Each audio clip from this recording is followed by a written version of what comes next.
All right, this is how it starts. You see this? You see her chewing on a charger? You see that? This is how it starts, but I'm going to intervene so we don't chew up the phone charger like we did last time. This is trouble.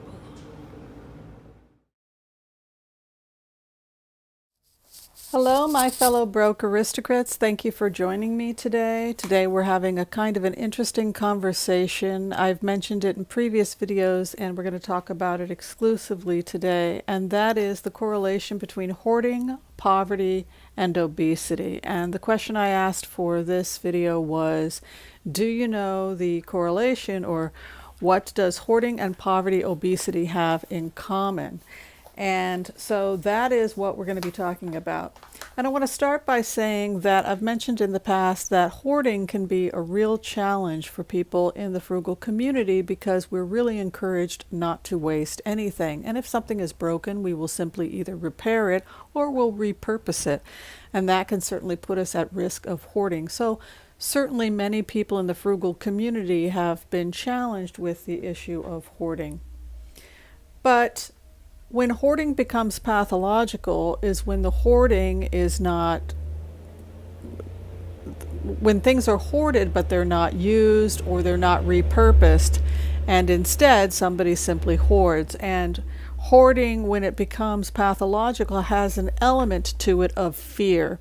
Fear of losing control, fear of letting go of things, holding on to things, clinging to things, and having fear and anxiety about not having enough. I think if there was any one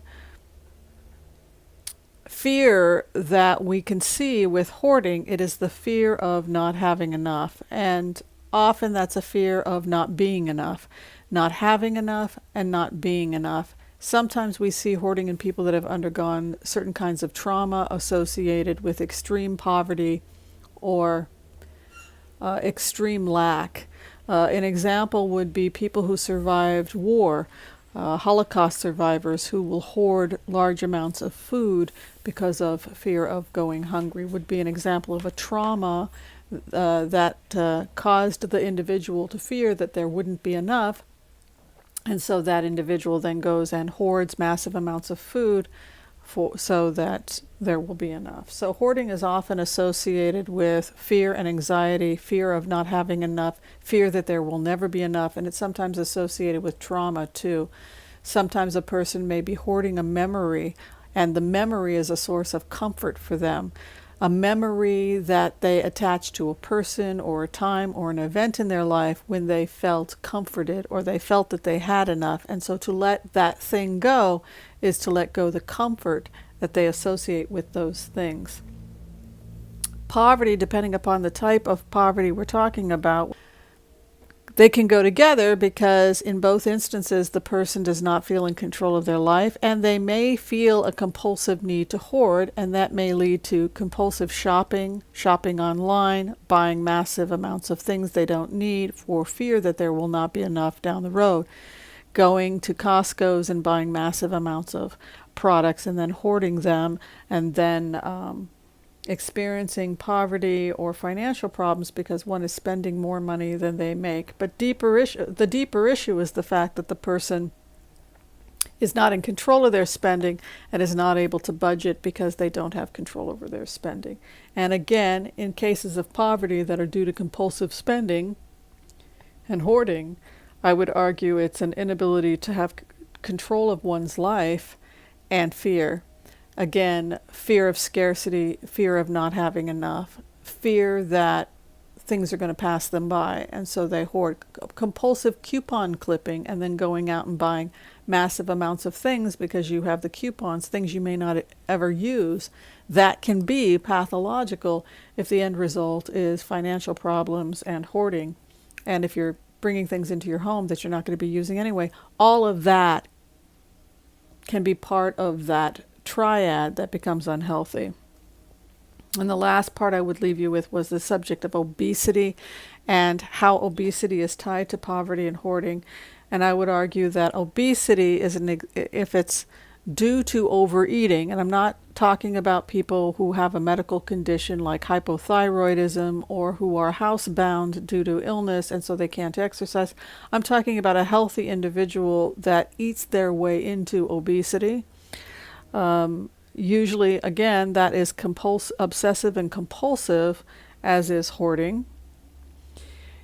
Being a shopaholic can also be obsessive compulsive. A desire, that great feeling you get when you're spending, that great feeling you're getting when you're eating, that great feeling you might be getting or feeling of safety you're getting when you hoard.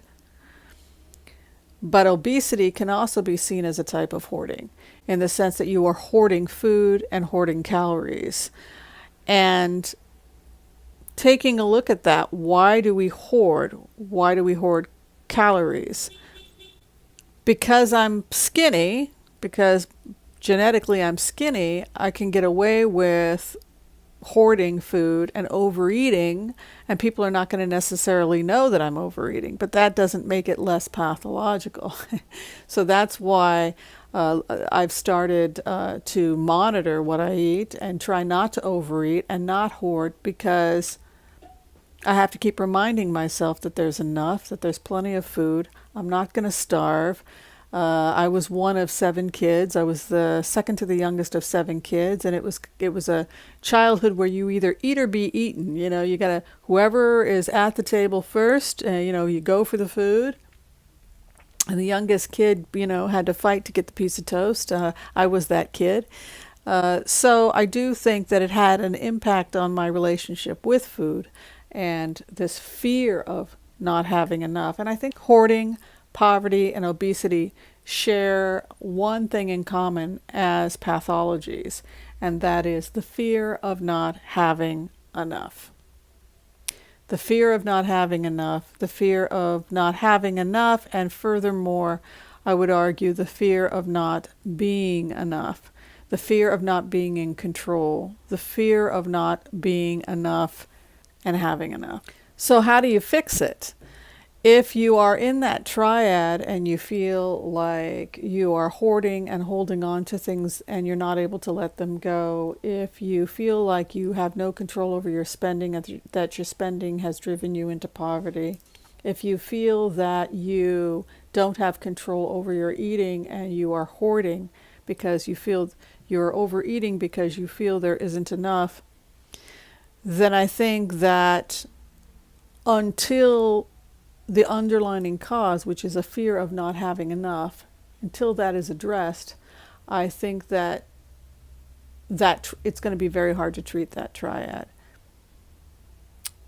And I think they just all have to be dealt with one at a time, rather than trying to hit them all at once. In February, when we talk about healthy weight loss and responsible weight loss, which is what I really want February to be focused a lot on health, and specifically weight loss is something we're going to be looking at. We are going to be addressing this fear associated with obesity, the fear of not having enough. And I also want to address the idea of obesity as a type of hoarding. All right, that's it. That was what I had for you. I hope you enjoyed listening to this Broke Aristocrats, and think about the idea of hoarding, poverty, obesity, and their relationship with one another, and whether or not you feel that your life has scarcity. Are you hoarding? Are you holding on to things you need to let go of? Memories, fears? Do you feel that you are struggling with hoarding, poverty, and obesity? And do you feel that it has anything to do with not having enough, the fear of not having enough? And what steps are you taking to heal your life? I'd like to know. All right, thanks for watching, everybody. Be sure and share, like, subscribe, and tell me what you are doing to take care of yourself without breaking the bank. Thanks for watching. Take care.